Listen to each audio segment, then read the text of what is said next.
movement, a man by the name Amin al-Husseini, had organized several terrorist attacks against the Jews in the Yishuv in British Mandate Palestine. The fourth of those great terrorist attacks against the Jews of Mandate Palestine was organized with weapons sent by Adolf Hitler and Benito Mussolini. When World War II broke out, Husseini had been the Mufti of Jerusalem. He created so much violence in Mandate Palestine that the British felt they needed to do something about that. So he escapes to Iraq, where he organizes the Farhud, which was a giant pogrom of the Baghdadi Jews, ended Jewish life in Baghdad. And then he went to Rome, where he was received by Mussolini like a head of state.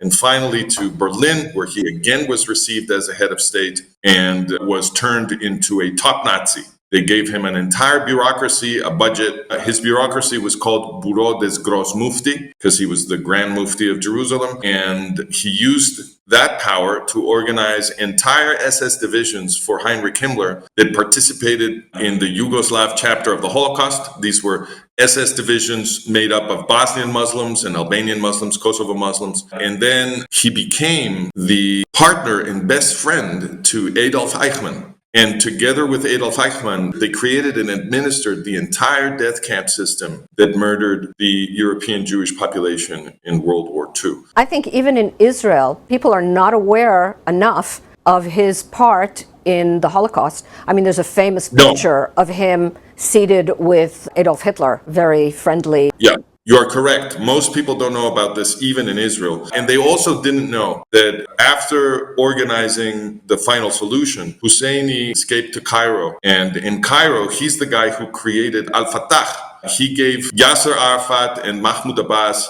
German Nazi training, because many German Nazis were coming to Cairo to seek refuge with Gamal Abdel Nasser. So you discovered all this material about the origins of the Palestinian national movement and how Husseini, his role in the Holocaust had been memory holed out of history. That's right. He was erased from history. Erased. When I found out about Husseini's role in the Holocaust, it seemed to me that public should know about it, because you're thinking, for example, about the logic of the Oslo process. You can't possibly understand what's really going on unless you know about Husseini. So people had this story about the PLO abandoning terrorism and now being interested in peace. But if you know the history of Amin al-Husseini, which people didn't know, it begins to look very different, because the entire purpose for Husseini of creating Al-Fatah, which by 1970 becomes the PLO because they swallowed the PLO. He created Al-Fatah in order to continue the genocide in Israel. That was the entire purpose of Al-Fatah. So if you know